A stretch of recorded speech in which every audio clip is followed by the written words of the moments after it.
Personal finance opinions YouTube channel में Q&A series की एक और वीडियो में आपको खुशामदीद। इस वीडियो सीरीज़ में हम कोशिश करते हैं कि वो तमाम सवालात जो कि हमारे सब्सक्राइबर्स की तरफ से कमेंट सेक्शन में या व्हाट्सएप के ज़रिए या किसी भी मीडियम के ज़रिए ईमेल के ज़रिए हमारे तक पहुँचे हैं, उनके सवालात को कंसीडर किया जाए और उनका जवाब दिया जाए। इस वीडियो सीरीज़ का मकसद ये है कि बहुत सारे हमारे जो सब्सक्राइबर्स हैं, हमारे व्यूअर्स हैं, वो नए हैं स्टॉक मार्केट में या इवन कुछ लोग पुराने हैं, लेकिन इसके बावजूद कुछ ऐसी चीज़ें होती हैं, कुछ ऐसे क्वेश्चंस होते हैं, एम्बिग्विटीज़ होती हैं उनके ज़हनों में, जिनको क्लियर करना ज़रूरी होता है ताकि वो एक कामयाब इन्वेस्टमेंट के लिए अपनी जो कोशिशें हैं उनको जारी रख सकें। तो आपके ज़हन में भी अगर कोई भी सवाल है, कोई भी कन्फ्यूजन है, तो उस हवाले से आप कमेंट सेक्शन में, व्हाट्सएप के ज़रिए या फिर ईमेल के ज़रिए हमसे सवाल पूछ सकते हैं। इस वीडियो को स्पॉन्सर किया है marketswaves.com ने, जो कि पाकिस्तान स्टॉक मार्केट में मुख्तलिफ सेक्टर्स की टॉप 100 कंपनीज़ के टेक्निकल एनालिसिस के हवाले से एक बेहतरीन प्लेटफॉर्म है। marketswaves.com इलियट वेव प्रिंसिपल को यूज़ करता है, जो कि वर्ल्ड वाइड टेक्निकल एनालिसिस के हवाले से एक बेहतरीन टूल कंसिडर किया जाता है। marketswaves.com पाकिस्तान स्टॉक मार्केट में KSE 100 इंडेक्स में लिस्टेड टॉप 100 कंपनीज़ के हवाले से आपको बेहतरीन टेक्निकल डेटा फ्राहम करता है, और इसकी बेसिस पे आप मुख्तलिफ टाइम फ्रेम्स के अंदर एनालिसिस करके बेहतरीन स्टॉक्स का इंतखाब कर सकते हैं और अपनी ट्रेड्स को कामयाब बना सकते हैं। इस प्लेटफ़ॉर्म्स के ऊपर डिफरेंट प्लान्स हैं, जिसके मुताबिक आप अपनी जो भी रिसर्च है वो यहाँ पे कर सकते हैं और बेहतर पोजीशन बना सकते हैं। एग्ज़ाम्पल के तौर पे अगर आप यहाँ पे OGDC को देखें, तो इसका जो प्राइमरी ट्रेंड है as of now based on Elliott wave principle, वो बियरिश है, और साथ-साथ जो एक्सपेक्टेशंस हैं वो भी यहाँ पर, और जो रिकमेंडेशंस हैं वो भी आपके साथ डिटेल में शेयर की जाती हैं। इस प्लेटफ़ॉर्म को यूज़ करके आप अपनी ट्रेड्स को सक्सेसफुल बना सकते हैं और एक कामयाब ट्रेडर के तौर पे पाकिस्तान स्टॉक मार्केट में अच्छा पैसा बना सकते हैं। जो पहला सवाल है वो एक हमारे सब्सक्राइबर ने पूछा है कि जो छोटे इन्वेस्टर्स होते हैं, जिनके पास सरमाया कम होता है, उनके लिए क्या ऑप्शन बेहतर है कि वो उन शेयर्स को इंतखाब करें जिनकी प्राइस कम होती है, जैसे ₹10 के, ₹20 के या कुछ इससे भी कम कीमत के पेनी स्टॉक्स होते हैं। आया उनको वो शेयर्स खरीदने चाहिए, या फिर वो भी उन्हीं महँगे शेयर्स को कंसीडर कर सकते हैं जिनकी प्राइस 100 से भी ज़्यादा या इवन 1000 से भी ज़्यादा होती है। अब ये बड़ा एक सिंपल सा फ़ॉर्मूला है, लेकिन अक्सर लोग हमारे ओवरलुक कर जाते हैं कि किसी शेयर की प्राइस ₹5 है या किसी शेयर की प्राइस ₹500 है। आपके लिए इम्पॉर्टेंट ये चीज़ बिल्कुल भी नहीं होती कि उसकी जो एक्चुअल ये वाली प्राइस है, यानी कि in terms of the monetary value उसकी प्राइस क्या है। एज़ एन इन्वेस्टर आपके लिए प्राइस जो मैटर करती है वो ये होती है कि उसकी प्राइस टू अर्निंग रेशो क्या है, या उस कंपनी की जो ओवरऑल प्रॉफ़िटेबिलिटी है वो कितनी है, उसकी डिविडेंड यील्ड कितनी है। एक शेयर जिसकी कीमत ₹20 है, अगर उस शेयर की प्राइस आपको लगता है कि बहुत थोड़ी है, और एक शेयर की प्राइस ₹500 है, तो बज़ाहिर आपको ये लगेगा कि उसकी प्राइस ज़्यादा है या वो महँगा है। लेकिन हकीकत में शेयर महँगा वो होता है जो अपनी अर्निंग के लिहाज़ से उसकी प्राइस बहुत ज़्यादा ओवर वैल्यूड हो चुकी हो। जबकि एक शेयर की अगर ₹20 प्राइस है, लेकिन उसकी अर्निंग बहुत थोड़ी है या लॉस में है, या आप उसकी प्राइस टू अर्निंग रेशियो निकालें तो वो बहुत ज़्यादा बन रही है। तो उसके बरक्स ₹500 का शेयर या इवन ₹5000 का शेयर, अगर उसकी अर्निंग अच्छी है, प्राइस टू अर्निंग रेशियो कम है, उसकी डिविडेंड यील्ड अच्छी है, तो वो आपके लिए बेहतर ऑप्शन होगा। तो आप छोटे इन्वेस्टर हैं या बड़े इन्वेस्टर हैं, आपके लिए इम्पोर्टेंट ये है कि वो शेयर्स वो कंपनी सेलेक्ट करें कि जिनके फंडामेंटल्स अच्छे हैं, जो अच्छे पे आउट्स देती हैं, और जिनकी अर्निंग की जो हिस्ट्री है और पे आउट की हिस्ट्री है वो अच्छी है। अब ₹20 का शेयर आप लेके अगर वो आपको कोई डिविडेंड नहीं देता, तो only option you will have कि वो उसमें कुछ कैपिटल गेन मिल जाए। लेकिन ऐसे भी बहुत शेयर्स हैं जिनको पेनी स्टॉक्स बोलते हैं, जो सिर्फ ट्रेडर्स यूज़ कर रहे होते हैं, जैसे ₹3 का ₹4 का शेयर है। तो उसमें सिर्फ चंद पैसे की गेम होती है, और वो भी टेक्निकल्स की बेसिस पे जो ट्रेडर्स होते हैं उन्हीं वही फ़ायदा उठा सकते हैं। एज़ एन इन्वेस्टर आपके लिए उसमें कोई इतना जूस नहीं होता। इसके बरक्स बड़े शेयर्स जो होते हैं उसमें, जो कि आपको पता होता है कि उस कंपनी की फंडामेंटल्स अच्छी हैं, इन केस आपने उसके फंडामेंटल्स पे रिसर्च कर ली, तो उन शेयर्स पे आप अगर सरमायाकारी करेंगे, तो इवन आप छोटी अमाउंट के साथ भी कर रहे हैं, तो उसके नंबर ऑफ़ शेयर्स आपको डेफ़िनिटली कम मिलेंगे। लेकिन उस पे परसेंटेज टर्म में देखें, तो in terms of dividend and in terms of potential capital gain आप ज़्यादा पैसा बना सकते हैं। अब जो दूसरा सवाल है, ये बड़ा इंटरेस्टिंग सवाल है। अक्सर लोग पूछते हैं कि म्यूचुअल फंड्स का भी एक ऑप्शन होता है, और स्टॉक मार्केट में डायरेक्ट इन्वेस्टमेंट का ऑप्शन होता है। तो अब इसमें से कौन-सा ऑप्शन यूज़ किया जाए? तो मेरी जो ज़ाती राय है वो यही है कि अगर आप खुद डायरेक्टली स्टॉक मार्केट में इन्वेस्ट करते हैं, तो चीज़ें ज़्यादा आपके कंट्रोल में होती हैं, आपको लर्निंग भी होती है, आपको ज़्यादा बेहतर तरीके से समझ आ रही होती है साइकिल्स की, कि कौन से शेयर्स कैसे परफॉर्म कर रहे हैं, कैसे ऊपर नीचे जा रहे हैं। तो बेहतर यही होगा कि आप खुद स्टॉक मार्केट में अपने पैसे को इन्वेस्ट करें, और ब्रोकरेज की जो एप्लीकेशन होती है या टर्मिनल होता है, उसके ऊपर हर चीज़ आपके कंट्रोल में होती है, कब चीज़ को ख़रीदना है, कब आपने बेचना है। तो बजाय इसके कि आप म्यूचुअल फंड में डालें, जहाँ पर नो डाउट के जो फंड मैनेजर्स होते हैं वो एक्सपर्ट होते हैं और उनकी एक्सपर्टीज़ या क्वालिफ़िकेशन ज़्यादा होती है, लेकिन उसके कुछ एडेड फ़ीसेस वगैरह भी होती हैं, एडेड फ़ीस या एडेड जो उनके चार्जेज़ हैं उनको देखा जाए। प्लस ये कि वहाँ पर हिस्टोरिकली आपको देखना पड़ता है कि कौन सा म्यूचुअल फ़ंड कैसा परफ़ॉर्म कर रहा है। तो वहाँ पर शायद आप उतना ना बना सकें जितना कि स्टॉक मार्केट में अगर आप एज़ अ स्मार्ट इन्वेस्टर जाते हैं तो बना सकते हैं। अब एग्ज़ाम्पल के तौर पे अभी पिछले कुछ अरसे में सितंबर से अब तक देखें तो स्टॉक मार्केट मुसलसल ऊपर जा रही है। तो ये जब स्टॉक मार्केट मुसलसल ऊपर जा रही है, तो मैं अगर अपने पोर्टफोलियो को देखूँ तो इस वक्त मेरे बहुत सारे ऐसे शेयर्स भी हैं जिनमें प्रॉफ़िट टेकिंग भी की है मैंने, लेकिन जिनमें नहीं भी की, जो लॉन्ग टर्म के लिए हैं, उनमें भी डिविडेंड को भी देखा जाए और उसमें जो capital gain, potential capital gain है पेपर पे, उसको देखा जाए तो बेशतर कंपनीज़ में अच्छा खासा प्रॉफ़िट हो चुका है, 70% से भी ऊपर, बल्कि 1-2 कंपनीज़ में 100% से भी ज़्यादा हो चुका है। ये मैं उन कंपनीज़ की बात कर रहा हूँ जो मैंने पिछले 1 साल, 1.5 साल के अंदर बाय की थी या जिनमें एंट्री ली थी। तो कहने का मकसद ये है कि अगर आप खुद इन्वेस्ट करते हैं, तो उस केसेस में आपको जो कंपाउंडिंग होती है वो कहाँ पे करनी है, वो बेहतर तौर पर डिसाइड कर सकते हैं। बाय एंड डिप के अगर बात करें, कौन से डिप्स पे आपने ख़रीदना है, किन शेयर्स को ख़रीदना है, वो आप बेहतर डिसीजन ले सकते हैं। फिर कि कौन से शेयर से कब एंट्री या एंट्री लेनी है, कब एग्ज़िट करना है, ये भी टोटली आपके इख्तियार में होता है। कोई अच्छी न्यूज़ आती है या कोई किसी कंपनी की जो इन्वेस्टमेंट है उसके हवाले से, उसके बिज़नेस के हवाले से फ्यूचर में आपको कुछ नज़र आता है कि एक चार्म आने वाला है, तो उसमें आप एंट्री ले सकते हैं। और किसी कंपनी में अगर खुदा न खास्ता आपको लगता है कि मामलात ख़राब हो रहे हैं, तो इमीडिएटली आप उसमें से निकल भी सकते हैं। साथ-साथ कितना आपने लॉन्ग टर्म के लिए रखना है, कितनी शॉर्ट टर्म करनी है और कब उसको लिक्विडेट करना है, ये सारी चीज़ें आपके कंट्रोल में होती हैं। और सबसे जो बड़ी चीज़ है स्टॉक मार्केट में खुद डायरेक्टली इन्वेस्ट करने का मुझे जो फ़ायदा लगता है वो ये है कि हर दिन आपके लिए लर्निंग होती है और वक़्त के साथ-साथ आप स्टॉक मार्केट के एक्सपर्ट बनते जाते हैं। अब जो लोग 5 साल, 10 साल या 20 साल स्टॉक मार्केट में या पीएसएक्स की स्पेसिफ़िकली बात करें, तो उसमें सरमायाकारी करके यहाँ के जो स्टॉक्स हैं, जो भी इंडेक्सेस हैं, उन सब की मूवमेंट्स वगैरह को देख लेंगे, तो ये चीज़ें उनकी फिंगर टिप्स पे होंगी। उनको बिल्कुल क्लियरली पता होगा कि कौन सा स्टॉक कब चलता है, इसका क्या सीज़न होता है, कौन से फैक्टर्स इसके ऊपर असरअंदाज होते हैं, इंटरनेशनल या लोकल मार्केट के कौन से ऐसी चीज़ें हैं जिनको देखकर ये पर्टिकुलर सेक्टर परफॉर्म करता है, ओवर परफॉर्म या अंडर परफॉर्म करता है। तो ये सारी चीज़ें आपको जब लर्न कर लेंगे आप, तो उसकी बेसिस पे फिर ना सिर्फ ये कि पाकिस्तान स्टॉक मार्केट में, बल्कि दुनिया के किसी भी स्टॉक मार्केट में जब आप सरमायाकारी के लिए कदम उठाएँगे, तो आपका एक्सपीरियंस आपको काम आएगा। इसके बाद जो अगला सवाल हमारे एक सब्सक्राइबर ने पूछा है, वो ये है कि लॉन्ग टर्म इन्वेस्टमेंट के लिए जब हम कंपनीज़ को सेलेक्ट करते हैं, तो कौन से इंपॉर्टेंट वो पहलू हैं जिनको मद्देनज़र रखा जाए? लॉन्ग टर्म इन्वेस्टमेंट हमेशा फंडामेंटल्स की बेस पे होती है, और जो कंपनी जिसमें आप इन्वेस्ट करने लगे हैं उसका जो कोर बिजनेस है, उसकी जो प्रॉफिटेबिलिटी है, उसकी रेवेन्यू ग्रोथ है, उसकी अर्निंग की ग्रोथ है,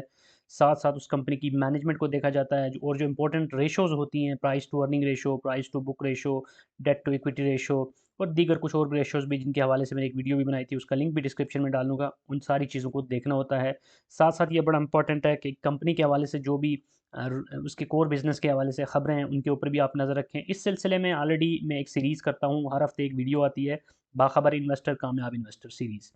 तो उसमें जो भी उस हफ़्ते की इंपॉर्टेंट ख़बरें होती हैं, एज़ अ इन्वेस्टर आपके लिए जानना ज़रूरी होती हैं, उनको डिस्कस किया जाता है। तो ख़बरों के ऊपर नज़र रखना भी बहुत ज़रूरी होता है, क्योंकि जो कोर बिज़नेसेस होते हैं कंपनीज़ के, वो उनके हवाले से ही वो ख़बरें होती हैं, और उनके ऊपर अगर आप नज़र नहीं रखेंगे तो आप किसी कंपनी में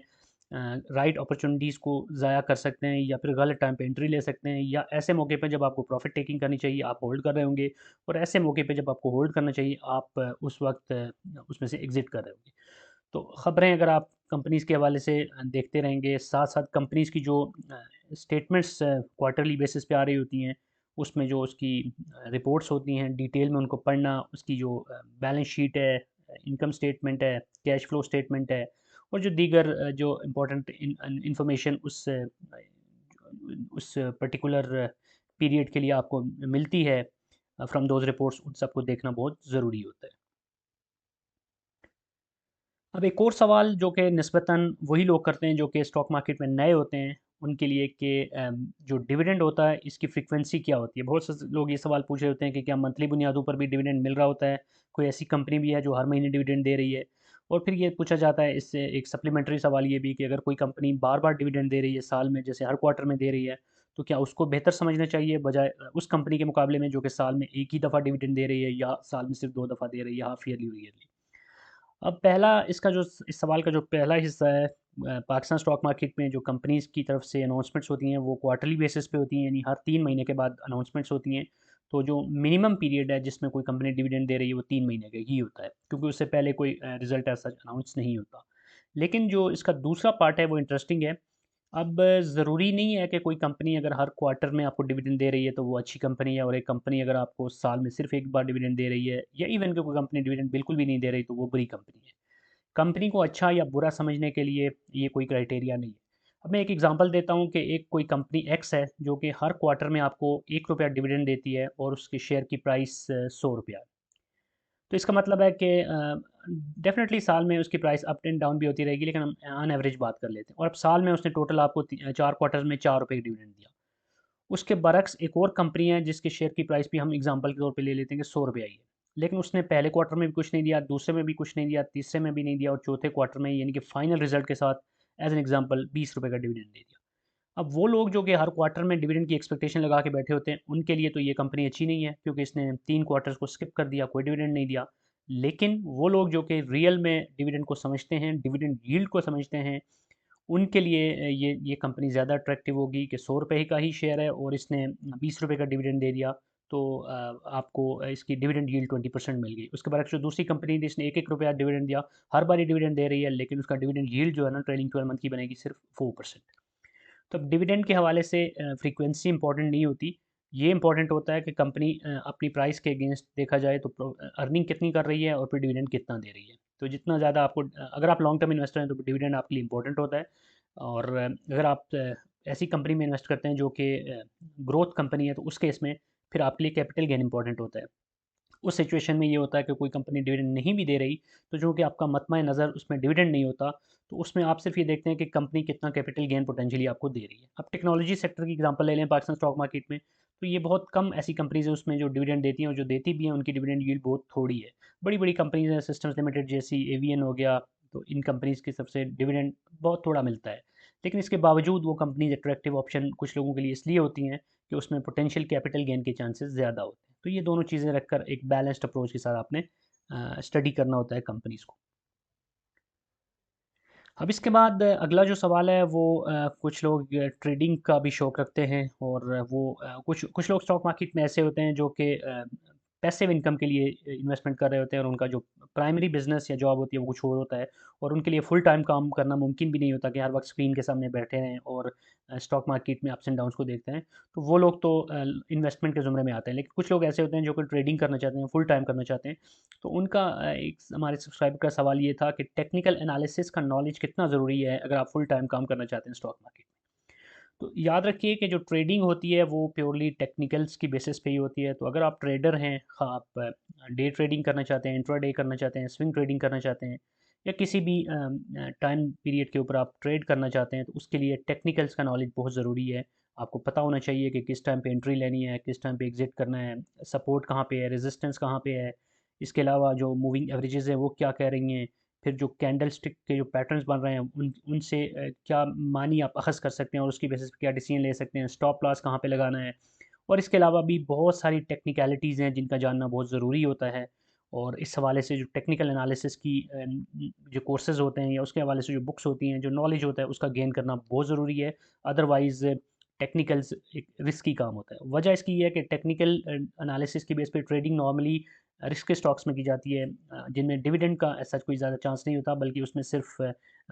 टेक्निकल्स की बेस पे आप कैपिटल गेन के लिए कुछ पैसे अप और डाउन देख रहे होते हैं, और उसकी बेसिस पे अपनी ट्रेड्स को कर रहे होते हैं। तो अब अगर तो आप टेक्निकल्स का नॉलेज ही नहीं रखते, गलत टाइम पे किसी स्टॉक में एंट्री ले लेते हैं, और आपको पता ही नहीं कि अब मैंने स्टॉप लॉस कहाँ पे लगाना है, तो आप बहुत ज़्यादा लॉस उठा सकते हैं। इसी तरह आपको ये नहीं पता कि अब इसमें प्रॉफिट टेकिंग कहाँ पे करनी है, इसकी जो रेजिस्टेंस है वो कहाँ पे है, सपोर्ट कहाँ पे है, आरएसआई क्या कह रही है, मूविंग एवरेजेस क्या कह रही हैं। तो कैंडल स्टिक्स क्या बता रही हैं, तो उसके बगैर अगर आप टेक्निकल्स को जाने बगैर ट्रेडिंग करना शुरू कर देंगे तो आप खातर खा कामयाब नहीं हो सकेंगे और नुकसान ही उठाएंगे। इसलिए मैं वैसे तो इस चैनल पे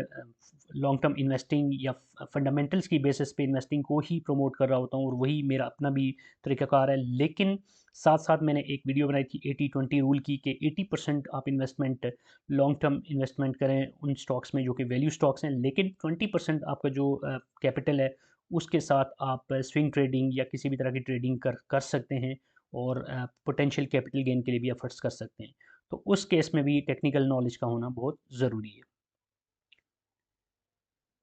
अब इसके बाद जो अगला सवाल एक सब्सक्राइबर का है वो ये है कि स्टॉक मार्केट में कंपाउंडिंग जो की जाती है, कि यानी आपको जो डिविडेंड मिलता है उसको री इन्वेस्ट किया जाता है और इस तरह एक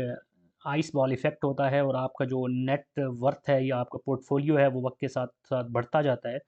जो कि एक बहुत ही पॉपुलर अप्रोच कंसीडर की जाती है लॉन्ग टर्म इन्वेस्टिंग के लिए। तो इस हवाले से सवाल ये था कि जिस कंपनी से आपको डिविडेंड मिलता है, क्या वो पैसा वापस उसी ही कंपनी में लगाना चाहिए या किसी दूसरी कंपनी में भी लगा कर कंपाउंडिंग कर सकते हैं। कंपाउंडिंग कैसे करनी है ये एज सच कोई एक हार्ड एंड फास्ट रूल नहीं है। कंपाउंडिंग का कोर मकसद यही है कि आप अपने पैसे को जो भी आपको डिविडेंड की मद में मिल रहा है उसको री इन्वेस्ट करते जाएं। ज़रूरी नहीं कि उसी कंपनी में करें, क्योंकि आप अपने जब एनालिसिस करते हैं तो आप खुद ही अपॉर्चुनिटीज़ को देख रहे होते हैं। एग्जांपल के तौर पे अगर आपको हबको में से डिविडेंड मिल गया, लेकिन उस टाइम पे आपको लगता है कि हबको बहुत ही ऊपर की प्राइस पे है और उसमें मज़ीद पैसा लगाने के बजाय आपके पास एक अच्छी अपॉर्चुनिटी है कि आप एग्रो फर्टिलाइज़र में या किसी दूसरी कंपनी में वो पैसा लगा सकते हैं, तो व्हाई नॉट? आप उस कंपनी में वो पैसा लगा सकते हैं और ओवरऑल जो कम आपका पोर्टफोलियो है उसको तो डेफ़िनेटली इसकी वजह से एक बूस्ट मिलेगा ही। तो ज़रूरी नहीं कि जिस कंपनी से आपको डिविडेंड मिला है उसी में इन्वेस्ट करें। अगर आप किसी दूसरी कंपनी में भी वो पैसा लगाना चाहते हैं तो लगा सकते हैं और फ़ायदा आपको उतना ही होगा अगर वो दूसरी कंपनी भी अच्छा परफ़ॉर्म करती है। तो ये थी आज की ये वीडियो Q&A सीरीज़ की, और आई होप के जो आंसर्स मैंने सिंपलेस्ट पॉसिबल वे में देने की कोशिश की ये यूज़फुल होंगे। आपका भी अगर कोई क्वेश्चन है, कोई एम्बिग्विटी है तो आप कमेंट सेक्शन में बता सकते हैं और इस वीडियो सीरीज़ में आपके सवालात को भी कवर करने की कोशिश की जाएगी। और अगर आपको ये वीडियो पसंद आई है तो चैनल को सब्सक्राइब करना, वीडियो को लाइक करना, बेल आइकन को प्रेस करना मत भूलिएगा। Thank you very much.